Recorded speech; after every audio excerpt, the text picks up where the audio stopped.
Welcome back to Sports by GSMC Podcast Network. I am your host, Jeremy Lapidus. If you were just tuning in, we just went over NBA draft winners. I had 4 teams on that list that I had as the winners of this NBA draft. Those 4 teams were the Los Angeles Lakers, the Minnesota Timberwolves, the Washington Wizards, and the Portland Trail Blazers. In this segment here, we are going to finish up our NBA coverage for the day, talking about the NBA draft losers. Like I said, we just went over the winners. Now we're going to go over the losers here. And I've got 3 of those losers for you. We'll go over their draft and why I did not like what they did. But before we do that, remember that if you would like to be an even bigger part of the show than you already are, all you need to do is go to gsmcpodcast.net. Leave a tip or donation with a message in it. That message should pop up on the bottom of the screen for you, me, and everybody else around the world to see. If you do have a burning question about sports, anything at all that you would like to ask, go ahead and throw that in the chat. Throw it in the comments. I will get to it as soon as I possibly can. I appreciate all of you guys for sticking around, talking some sports with me here on a beautiful Friday afternoon. But like I was saying, we are going to get into the NBA losers here today. The losers I have are 3 teams from the draft. Like I said, we just finished going over the winners. Those winners were the Lakers, Timberwolves, Wizards, and Trailblazers.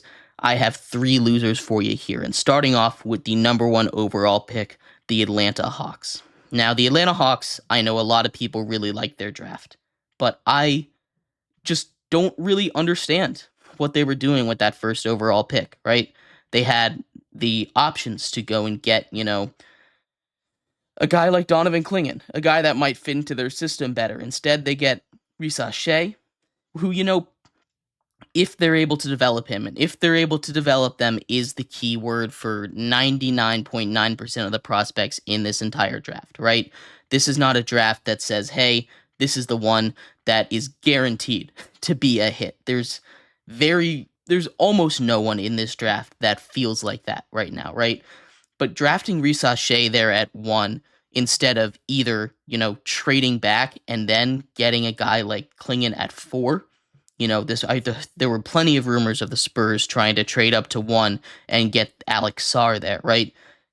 They could have gotten a guy that honestly would have helped them more, get a big guy down low for Trae Young to move the ball to. Not that Risa Shea will be a bust or anything, but I just don't love his game. He's not particularly great at anything. And to be the number 1 overall pick in the draft, I feel like you at least have to be elite in something. And he's good at just about everything, but he struggled with shooting. His defense isn't really awesome. He's not really that much of a passer, a playmaker. And he just leaves a lot to be desired when you're watching a guy like Risa Shea play, especially when you had the entire board ahead of you. Not just the board, but the option to trade back and get some assets. You get a first-round pick this year, a future first-rounder. They didn't make a lot of sense to me, what they were doing there in that draft with the Hawks, And maybe in a little while, there'll be egg on my face here, but Risa Shea just did not make any sense for me in round 1. At pick number in their second round, they get Nikola Drusius, and he's a guy that I like, but it's a second rounder and in a weak draft class. Again, potential. There's no one in that second round that I was wowed by really. So it's just a disappointing draft for the Hawks, and I have them here on my losers list because of that. The next team that I have on my losers list is the Detroit Pistons. And the Detroit Pistons took, the first major what are you doing pick of the draft at number 5 overall. They drafted Ron Holland II. And in the second round, they get Bobby Klintman. And these 2 picks, well, again, potentially, if these guys can learn to shoot the ball, they could be really good. And in theory, I like Ron Holland, right? But if you look at the Pistons, you look at a team that was awful shooting the basketball last season, right? They didn't have any spacing because there was no one to shoot the basketball on the outside. And because they couldn't space the defense out, they weren't able to effectively dribble in, drive, and get an offense working, right? So in the first round, at pick number 5 overall, which is kind of insane that after the season they had the 5th overall pick anyway, but that's the NBA draft lottery. That's a whole nother conversation that we can get into another time. But the Pistons picking at 5 here grab Ron Holland, who was legitimately getting number 1 overall pick buzz at the beginning of the season, but then when he plays in the G League Ignite, it's not working, right? His shooting is abysmal, right? And it's the same thing with Clintman. He only shot 36% from 3. And you have very similar situation to like last year when you draft Asar Thompson, a guy that's great defensively, has the physical tools and all the upside, but can't shoot. And now you've got 1, 2, 3, maybe 4 if you put Jaden Ivey in that conversation as well. 4 guys potentially starting for you that cannot shoot the basketball.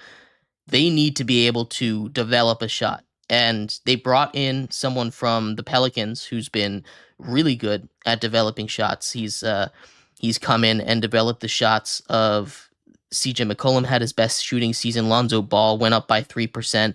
There are plenty of guys that have come in and improved their shooting with the Pelicans. They bring him in, and if they're able to improve the shooting of these guys, they can flip the script on this draft. But as it stands right now, as I'm sitting here talking about this draft today, it's head scratching, right? There were better options. Again, I keep going back to Klingon because he falls all the way to 7, and the Blazers scoop him up, and he might be the most pro-ready prospect there. You had Klingon, who, if you're just looking for pure shooting, that's a guy right there that can help you space the floor and immediately help your team with one of its biggest weakness in connect.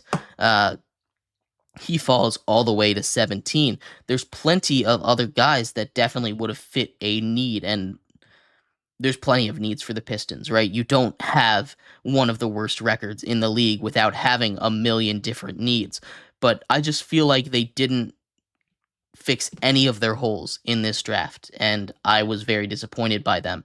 And I thought they could really do something to help out, but instead they draft Ron Holland there. And again, if he's able to develop a shot, this is going to be a really good pick. But I'm not convinced that he can develop a shot in Detroit because they've had this same kind of situation in Detroit for quite some time. But my last loser of the draft is the Milwaukee Bucks. And I know there's a lot of people that are high on AJ Johnson, but I cannot in good faith look at a guy who averaged 2.8 points per game in the Australian Basketball League and say, good job, Milwaukee. You got it. He's a project pick. He's a guy that needs to develop, needs a couple years, is not going to be ready right away, right? In AJ Johnson. And this is a team that has a championship level core right now. They shore up the defense. This team competes for a championship. You have Giannis, you have Dame. You just need to get defenders that are able to come in. And instead, in the first round, you draft AJ Johnson, who isn't particularly great on defense, who isn't particularly great. I know his situation down there in Australia doesn't show everything off, and he's got some of those intangible assets intangible skills and the measurements on him that, again, potential. That is the big word of the draft this year. But the Bucks don't need potential. What the Bucks needed was a guy that could come in and help develop a strong core, a strong bench unit, get some depth going around Giannis, around Dame.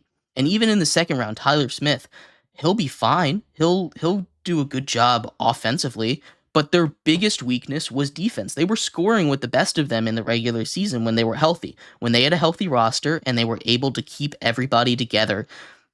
That offense was going the way that it wanted to. The defense was one of the worst in the league, and that is what ended up killing them. The Pacers, who kind of built like them, had a slightly better defense, a slightly worse offense, were able to handle them. Now, I know a lot of that is because Giannis was hurt, but you can't seriously look at this team and say, what we need? We need more depth scoring. that cannot seriously be your number one concern if you are the Milwaukee Bucks. And I just don't understand what they're doing. I understand they're flirting with that second apron, right? I understand they want to stay under it. But getting a strong defensive minded player in the draft is something that could have easily helped them, make a big step this season. And instead, they just kind of tread water, do the same thing, get more bench scoring. That if you outscore your opponent, you win a game, right? But if you keep making it harder on yourself, you're going to make it, if you keep making it harder on yourself to stop the opponent, you're going to make it harder on yourself to outscore them. And I don't agree with the strategy that the Bucks are with the strategy the Bucks are currently employing. But those are my losers for this NBA draft: the Hawks, the Pistons, and the Bucks. This NBA draft is really hard to analyze, right? Because a lot of them had, again, a lot of these are potential picks. A lot of these are looking at tools saying, hey, I've got a feeling this is the one that's going to work out. And I do understand the vision in a lot of these picks, but if you're looking at the team right now and where they're sitting in their championship window, a lot of these picks just don't make a lot of sense to me. Once again, my NBA winners were the Lakers, the Timberwolves, the Wizards, and the Trailblazers, and my losers were the Hawks, the Pistons, and the Bucks. Let me know if you have any thoughts on any team's draft philosophy, any team's draft that you particularly liked or hated. In our next segment, we are going to move into the world of football, talk a little bit about the New York Giants. We have been doing a preview and review of the offseason and the schedule for every team in the NFL. We are finishing up our first division, the NFC East. So we'll go over the Giants offseason, give them a letter grade, and then we will go over the schedule game by game and talk about what we expect out of the New York Giants in a crucial year to see if they stay the course or blow it up. So stick around for that. We'll be right back here on Sports by GSMC Podcast Network.